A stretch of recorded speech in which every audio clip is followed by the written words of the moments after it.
Find other great podcasts like this one at podmoth.network. Step into the shadows with Haunted Moonlight, your ultimate guide to all things spooky and supernatural. From spine-chilling horror movies and books to the world's most haunted places, cryptids, UFOs, and so much more, we explore it all. Join us each week for thrilling tales and eerie adventures. Subscribe on Spotify, Apple, or wherever you listen to your podcasts, and follow us on Instagram to stay updated on our latest episodes. Let Haunted Moonlight be your beacon in the dark, illuminating the mysteries that lurk just beyond the edge of every day.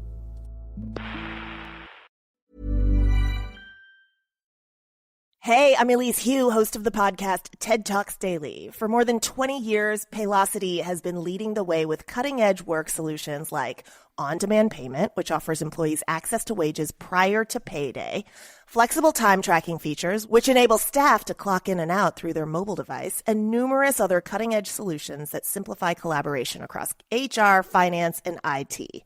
Learn more about how Paylocity can help streamline work and enhance business outcomes for your organization at paylocity.com/simplified.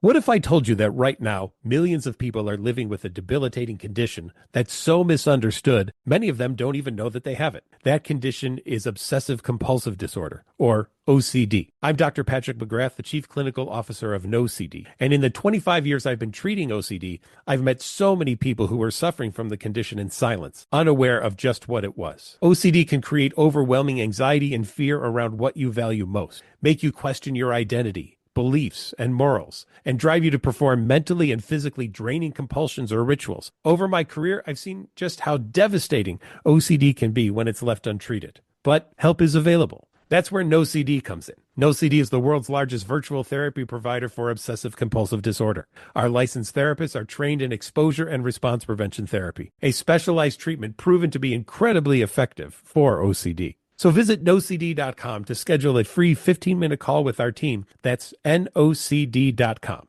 This podcast is brought to you by Aura. Imagine waking up to find your bank account drained, bills for loans you never took out, a warrant for your arrest, all because someone stole your identity. Hackers aren't waiting. Why are you? That's why we're thrilled to partner with Aura. Your personal data is a goldmine for hackers, and Aura helps lock it down. Aura monitors the dark web, blocks data brokers from selling your information, includes a VPN for private browsing, and a password manager to secure your accounts before criminals break in. For a limited time, Aura is offering our listeners a 14-day free trial plus a dark web scan to check if your personal information has been leaked, all for free at aura.com/safety. That's aura.com/safety to sign up and start protecting yourself and your loved ones. That's aura.com/safety. Terms apply. Check the site for details.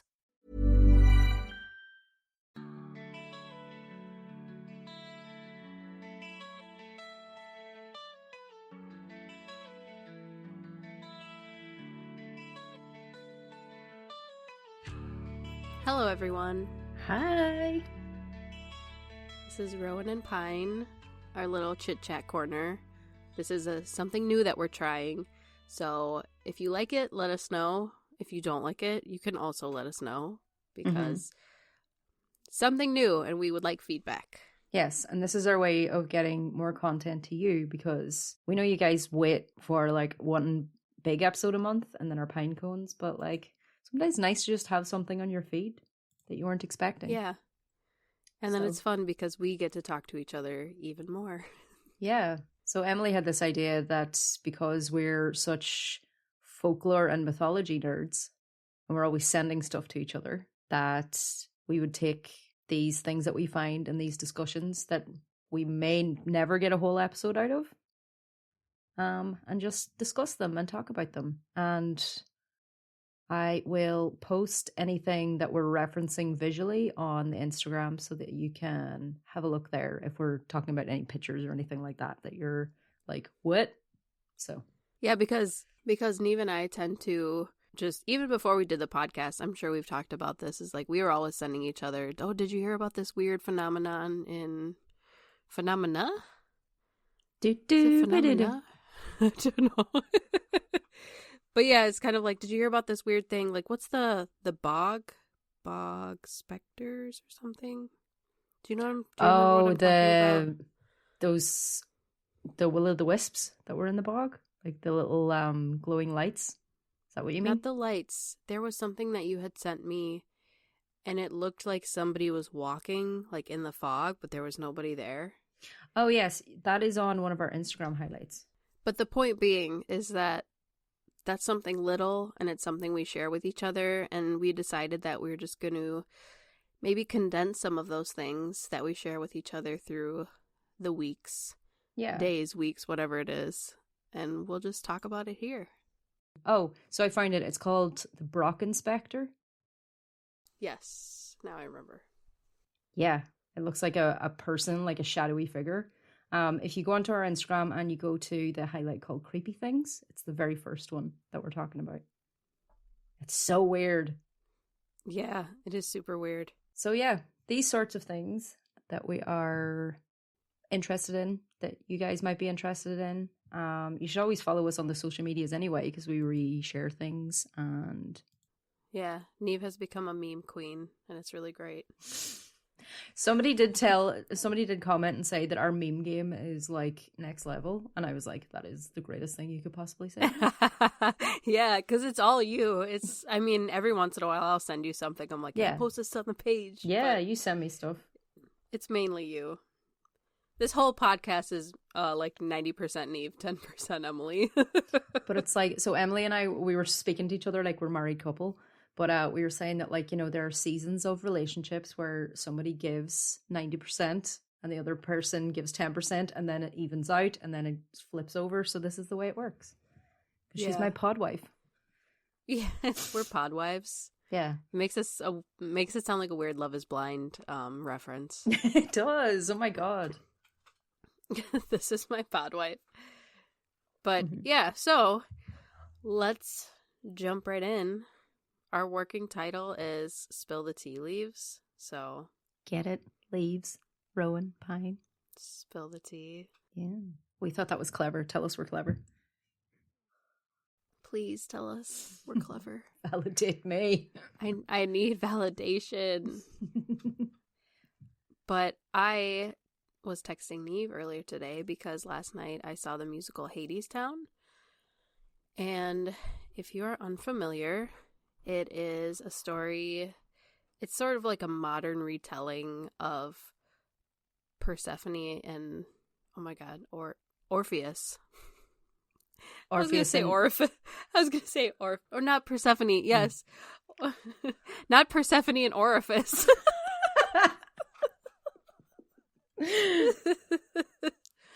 Okay, so it's a modern retelling of Eurydice and Orpheus. And then there's Hades is involved, and Persephone is his wife. And I didn't fully grasp exactly what the musical was supposed to be about, but from my understanding... It's modern times, right? It's set, like, in the today times, not in Greek times. Like, they're not wearing togas, right? Correct. Okay. But it might not be very modern times. I'm not sure exactly when it was meant to be. It could have been in like the 70s or something. But from what I understood is that Eurydice is this poor girl and she meets Orpheus and he's trying to woo her. And then Hades kind of like woos her and he's like, come work for me. And he's sort of like this industrial, I don't know if mogul is the right word, but he owns like a company and he's got all these poor workers who work for him and he's trying to sell her a better life. But then she realizes when she goes to work for him, she doesn't have a better life. Mm-hmm. And then Orpheus has to come down to hell to try to find her and take her back home, like up above the surface. And then it's the whole, you know, you can leave hell together, but you cannot look back at Eurydice. Mm-hmm. And then he does, and then she dies, and wah wah. Spoilers of a 5,000 year old story. Yeah. If anybody is like, I don't know that story of Orpheus and Eurydice, we covered it in, I'm trying to find the pine cones that I covered it in. Oh, it was in a pine cones episode? It was. Emily, do you not listen to our pine cones? No, I think it was. Neve, are you watching porn? I'm just kidding. Emily can see my screen. Okay. Oh, it wasn't. You're right. It wasn't in a Pinecones. It was our Psychopomps episode. Yes. Because we had spoken about Hades and Karun. Yeah, because I was like, I remember it was an episode you did, but it was a big. Yeah, it's such a heartbreaking story. Yeah, it's it's sad, but in the musical was good. It was funny though because I don't know if I was really tired yesterday when I saw it. I was running on like 3 to 4 hours of sleep, so I was just like exhausted. And the people in front of us were mildly ruining the show. No. Because they were singing the whole thing, reciting like all of the words. They were doing hand gestures. And so it was like a man and then 2 women.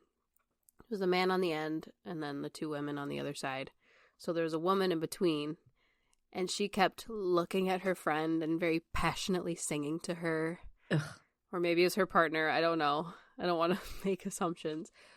But when Eurydice dies, the guy started full-blown crying. Whoa. Like, it's not like he knew it wasn't coming? That's what my friend said. She was like, you know how this goes. If you're singing every word, you know what's going to happen. Yeah. But then the one started like petting his head and trying to console him. And I was just like, come the fuck on. Like, you have to be kidding me. I'm understanding the term theater kid. Oh, yeah. Very, yes. very strong. Like, we didn't really have like theater kids. Yeah. Yeah, I was like, we were leaving and I was like, those were 100% theater kids. And then it was this whole joke kind of unraveled where I was saying, I was like, oh yeah, the neckbeard in front of us. And my friend was like, come on, that guy couldn't grow a beard. And I was like, no, I'm talking about her. Oh, and then somebody in the group said, oh, so a lady neckbeard? And then the other person was like, oh, how formal, lady neckbeard. And then my friend was like, m'lady neckbeard.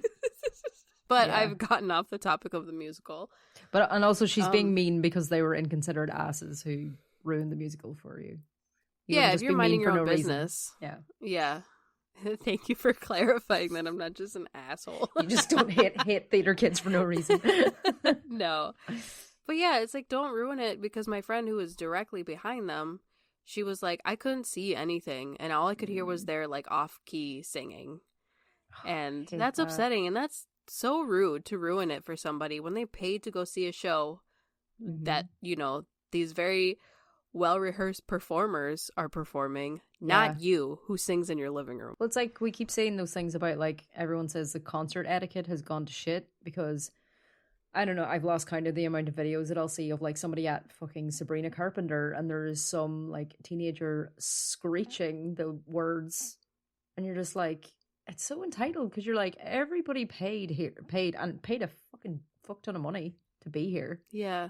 Not to listen to you. They want to listen to Sabrina. I'm here for Sabrina. Or Olivia or Chapel or whoever the fuck it is. Or Taylor. Or Taylor. Yeah, it sucks, and that's rude. So if anybody out there is listening, and this is you, yeah, we mean you. Please be considerate. But yeah, the musical was good. I did have a little bit of a gripe with the fact that they painted Hades and Persephone's relationship as this very romantic one, when that's not the case at all. We were touching on this, and then we're sort of trying to save it for the discussion on this. That, like, yeah, it's interesting how times have gone that, like, everybody seems to, and I'm sure it's not a new thing. Like, I remember when Marvel first got really big, Loki had his own fandom, even though he was completely, like, irredeemable. And the whole thing was that he's a villain, but he's dangerous and all of that.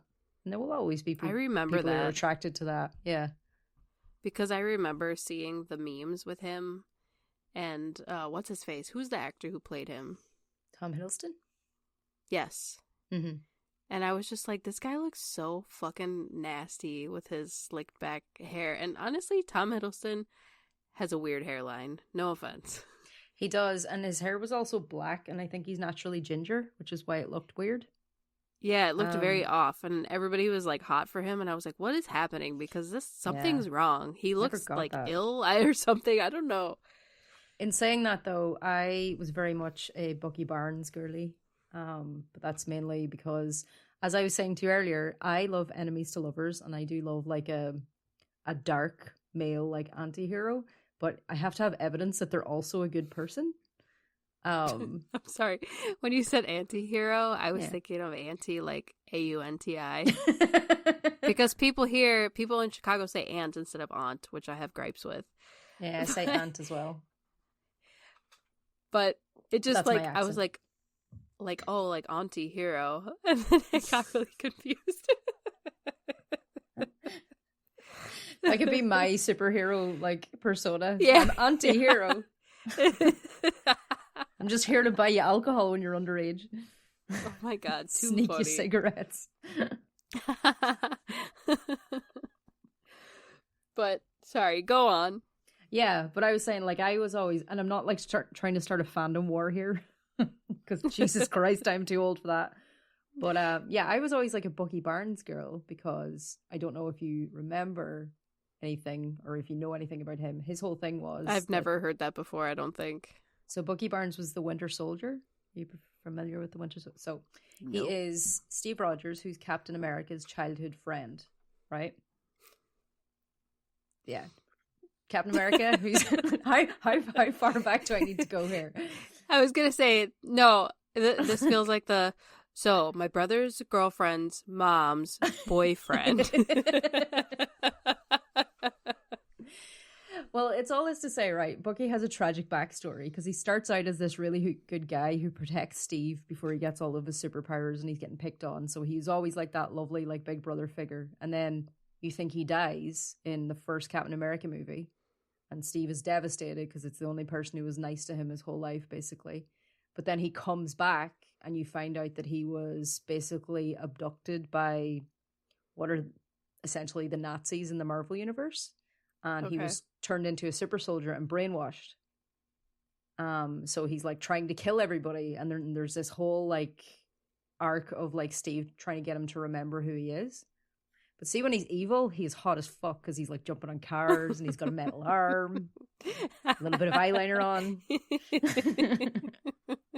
That's too funny. Yeah. So, and he's still hot now, but yeah, like those are the anti-heroes I can get behind because I'm like, I know that you're a good person, but Hades is Lord of the Underworld. Yeah. He's And supposed to be not a good darkness, person. Prince of Darkness. Right. He stole Persephone. Yeah. Kidnapped her. Mm-hmm. It was not a romantic relationship. Yeah, raped her. Yeah, it's interesting how these narratives like move around. But I suppose, is that much different to how you and I will see some like cautionary tale from old folklore of a woman who's supposed to be a villain, and we're like, no, she's not a villain. Like, I'm interpreting it this way because she was trying to have agency her whole life. Like, I guess it's all just a reinterpretation of an old myth, you know? Yeah, and that's basically what it was. So I kind of put that aside because I was just like, okay, but obviously the costumes made me feel like they were working in like a coal mine or something. Okay, I'm gonna look it up, and I'm sure there's I theater looked kids. it up, and there currently... was no. There's theater kids looking up Emily's address right now. Let us sing along to the musical. She went to see it and she didn't understand the complexity. Oh, I can go to see it in October, apparently. Where the fuck? I wonder if it's going to be the same people that I saw. Was your Orpheus, was he Irish? No. Did he have an Irish accent? Okay, no. Yeah, it's the kind of thing that's only news in Ireland because it's like, there's an Irish person who farted across the road. Oh my god. Like, let's have like a 4-week news cycle about it. Yeah. Yeah. But it's like, Irish people are so funny because we will get so excited just because Ireland is mentioned in something. And then we'll go on like that. We're so proud. But see, if that person went back to the hometown, everybody would take the piss out of them and treat them like shit. I'm like, oh, you think you're good now? You think you're big Billy Big Bullets? It's like nobody hates Ireland as much, or nobody hates U2 as much as Irish people because they're so successful. That's too funny. And we hate Conor McGregor for other reasons. He's a piece of shit. Other than that, yeah, he's a terrible person. It's a hellish industrial version of the Greek underworld to escape poverty. So it could be a coal mine. Yeah, I think it is. Like, it says it's industrial, so it's like, just industrial version of the Greek underworld. So it's not like supposed to be like anywhere on Earth. It's not supposed to be a city or anything like that. So, but that's good. I love that these myths are still relevant. Like, there are still things coming out to this day that are retellings, reinterpretations. Like, you and I, Emily is trying to get back into or get into fiction reading again because she reads a lot of nonfiction, and I'm the complete opposite. So I'm sort of making it a little side mission of me to find something that she would like that will get her into reading again. So I'm thinking, I have not read it yet, but I know it becomes highly recommended, is Circe by Madeline Miller. It's on my TBR, my to be read list. So that is something we may have for you to talk about. I totally forgot you had recommended that, so thank you for reminding me. I should actually look it up right now so that I can keep it in my whatever you call it. And I have no brain. I just downloaded Uprooted by Naomi Novik. Uprooted is based on a Polish fairy tale. So I think we would really enjoy that. It's based on Polish folklore. So cool. I think I'll enjoy that too. For a long time, when I was a teenager, I really wanted to go to Poland. Really? I don't even fully know why. I saw there's a cemetery there that's super cool. And then I started finding out different things about Poland, and I was like, Poland seems like a cool place to go. They seem to have a really rich folklore, and they seem to be really proud of it, and they're very good at embracing it. And anytime that we post something about Slavic folklore, if we don't use the Polish version of it, somebody will comment. Especially on TikTok. That is so funny. It's yes, it's Slavic folklore. You're not the only Slavic place. Hey, I'm Elise Hugh, host of the podcast TED Talks Daily. For more than 20 years, Paylocity has been leading the way with cutting-edge work solutions like on-demand payment, which offers employees access to wages prior to payday, flexible time tracking features, which enable staff to clock in and out through their mobile device, and numerous other cutting-edge solutions that simplify collaboration across HR, finance, and IT. Learn more about how Paylocity can help streamline work and enhance business outcomes for your organization at paylocity.com/simplified. What if I told you that right now, millions of people are living with a debilitating condition that's so misunderstood, many of them don't even know that they have it? That condition is obsessive compulsive disorder, or OCD. I'm Dr. Patrick McGrath, the Chief Clinical Officer of NoCD. And in the 25 years I've been treating OCD, I've met so many people who are suffering from the condition in silence, unaware of just what it was. OCD can create overwhelming anxiety and fear around what you value most, make you question your identity, beliefs, and morals, and drive you to perform mentally and physically draining compulsions or rituals. Over my career, I've seen just how devastating OCD can be when it's left untreated. But help is available. That's where NoCD comes in. NoCD is the world's largest virtual therapy provider for obsessive compulsive disorder. Our licensed therapists are trained in exposure and response prevention therapy, a specialized treatment proven to be incredibly effective for OCD. So visit nocd.com to schedule a free 15-minute call with our team. That's nocd.com. Yeah, and I'm, like I told you, I was just telling Neve the other day that I'm super into Slavic folklore. I don't know why. It could be because it's just it feels like a very rich folklore. Mm-hmm. It's just like with Baba Yaga and stuff like that. I'm just really interested in that kind of stuff. Yeah. And then fairies and elves, all of those things are very interesting to me. And you always do such a good job with Slavic folklore. So I think it's I do? one of your passions. So yeah. Yeah. I also just found this book called Fearsome Fairies, and that's something I want to read. Oh, what is it, like fairies from myths, or what is it? Is it like says... like a history book or fiction? That's what I'm like kind of trying to figure out. But it's Fearsome Fairies, haunting tales of the Fae. So it's like old stories? There was an enormous fascination with fairies in the 19th and early 20th centuries, which popularized depictions of benevolent winged friends, and things of fragile beauty. But in wider folklore, the creatures of the Fae are much more unsettling and otherworldly stock. Taking inspiration from folktales and medieval legends, writers of weird tales and ghost stories such as Arthur Machen, I'm not sure how to pronounce that, M.R. James and Charlotte Riddell proved that fairies, elves, goblins, and the like, and their ilk, were something to be feared and respected as our ancestors did. It looks really good. And it got 4.1 out of 5 stars on Goodreads, which I feel like is a good sign. Yeah, and if it's something like that it's like, because I keep getting burned by Goodreads ratings when it's like a book that has a lot of hype around it, but I feel like if it's something like that where it's like a collection of tales, you can actually trust it. You know what I mean? Yeah. And for what I didn't send you this week, but wanted to, I have saved some things. So we did our Baltina episode, or like I did the Baltina pine cones episode, and something that like came up in that, and I was just sort of like, I want to read more about that, was apparently on May Day Eve, so like the last day of April 30th.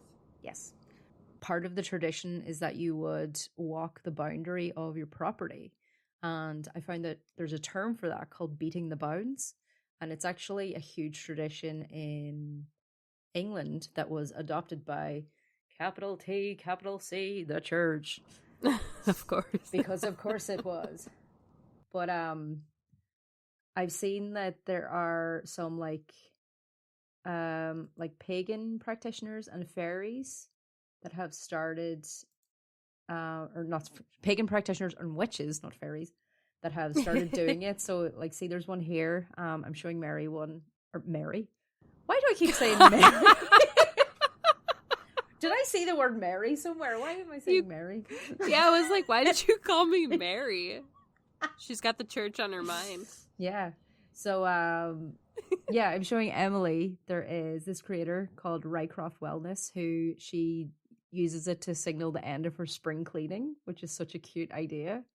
So that is fun. Yeah, it's an old ritual practice, and she's written that traditionally communities would walk the edges of their land, their boundaries, their home, marking, cleansing, and blessing the boundaries, driving out stagnant energy and reinforcing spiritual, physical protection. So she just has a bundle of dried eucalyptus leaves, and she's just made like a little sprig of them, and she's just going around like, it looks like she's dusting just the boundaries of her property. Or if you're more into the witchcraft realm, it kind of looks like she's cleansing. It does, yeah. It does. Or like smudging, sort of. Yeah. It seems to it's a big part of like May Day festivals and like pagan revivals, because it's around this time of year. It's different things that I looked up. Some people said it dated back to Roman times. Some people said, It comes from like medieval times. But yeah, the earliest I could see was like, it just said the blanket term pre-Christian.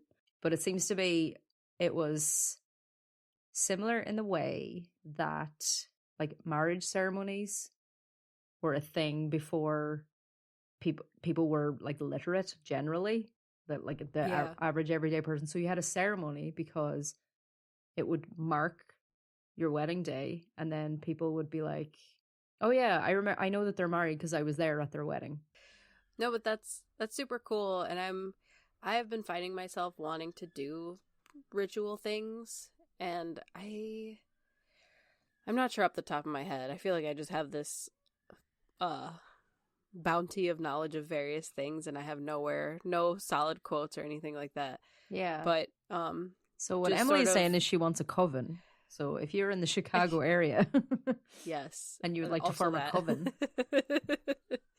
But and I've heard that people getting away from religion are also trying to find more ritual in their life, and the fact that it is kind of important to have rituals in your life. Like, that's why people are drawn to prayer and going to church. And, like, within the Catholic faith, the ritual of communion and all of that kind of stuff. But I think it is important to have certain things in your life where it's like, okay, winter's over, spring is here, warmer days are ahead, I've cleaned the house, and now I'm just gonna close that chapter. Mm-hmm.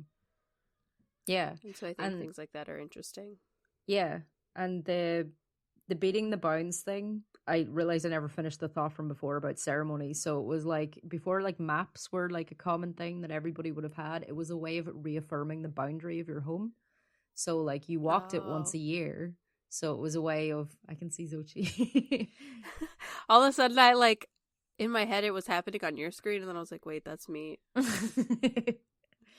So yeah, if you walk around the boundary and it just reaffirms. And I think it's, like, at the very least, it's a nice way of showing some gratitude for your home. You're like, this is my home. This is what keeps me safe. Like, there might be a million things I want to change in it.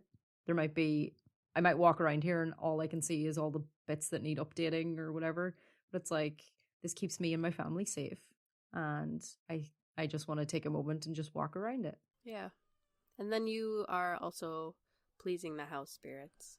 Yes, appeasing them, making sure that your butter will churn properly, your milk will not curdle, your porridge will be will go unmolested. You'll be able to find your keys. Right. Yeah, and I just thought it was such a, like, it's so nice. I love that the UK people in the UK are also, like, they're not really, there is a very healthy and thriving pagan community in the UK, and they do honor May Day and the beating of the bounds. Like, I'm currently showing Emily a video of, it's from the Dorchester Walking Festival from last year, and they're the ones who said that it used to be an ancient Roman settlement, so their community comes together and they walk the boundaries of the original settlement. That is where their town stands now. So yeah, it's just really sweet, and it's like a nice way of marking the changing of the seasons and getting everybody outside again. And it's it's cool. And they're doing, like, Morris dancing and all that sort of stuff. So yeah, it's one of those things that, like, it may have been adopted by Christians, and it has like, there's this whole thing to do with, like, Ascension Sunday, which is, like, after Jesus died on the cross. It's like, after he died and came back to life, then he spends, like, fucking 6 weeks pissing about, and then he goes up and ascends into heaven. So it's just pissing about. Just pissing about. Jesus pissing about. Yeah. So I think Ascension Day this year is May 29th, apparently. This is from one of the articles that I was looking up. Yeah, and the church now uses it for, like, praying for a bountiful harvest and divine protection for the rest of the year and all of that. Not witchy at all. No, not witchy at all. No pagan roots there.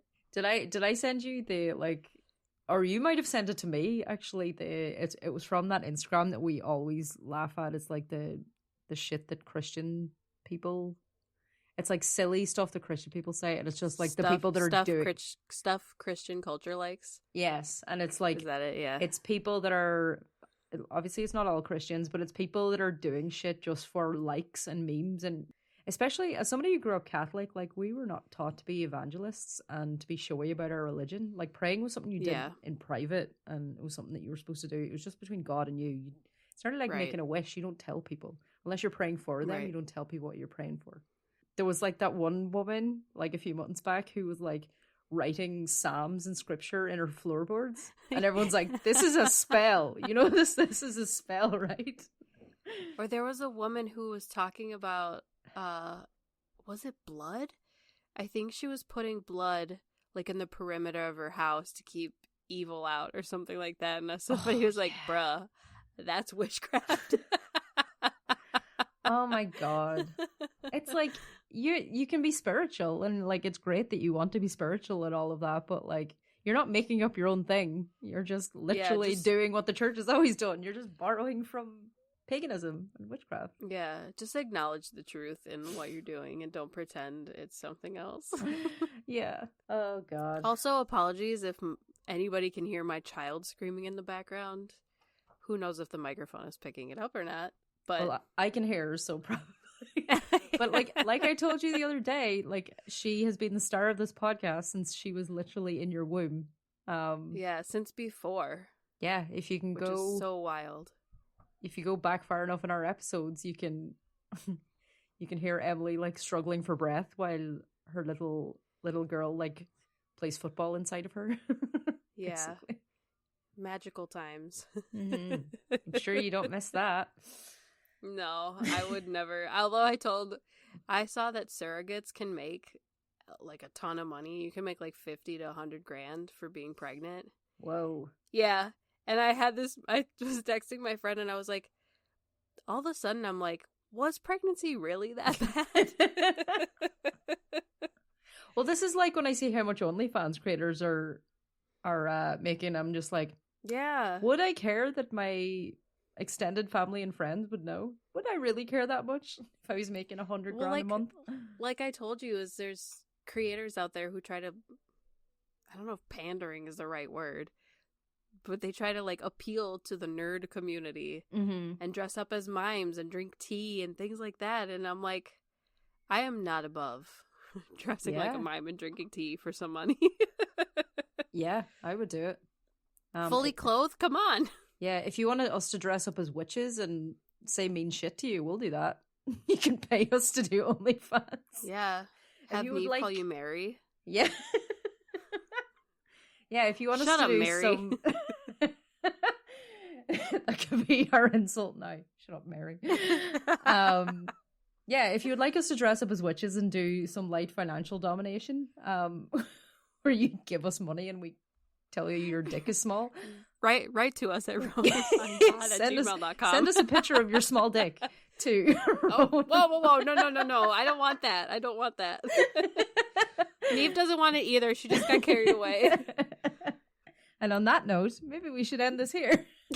Probably. Do not send us pictures of your dick. Yeah, please don't. But thank you for joining us in our very informal conversation about folklore and musicals and all of those things in between. Yeah. I had fun, even if you guys didn't. Put us on in the background. Yeah. And yeah, if you like this, we'll have some more coming your way. Have a nice rest of your day, whatever day it is that I upload this on. Go read a book. Whatever day you're listening as well. Yeah. Go read a book, eat a cookie, get a foot rub. Walk the perimeter of your house. Walk the perimeter of your house and beat it with sticks. Yes. Okay. Thank you. Bye.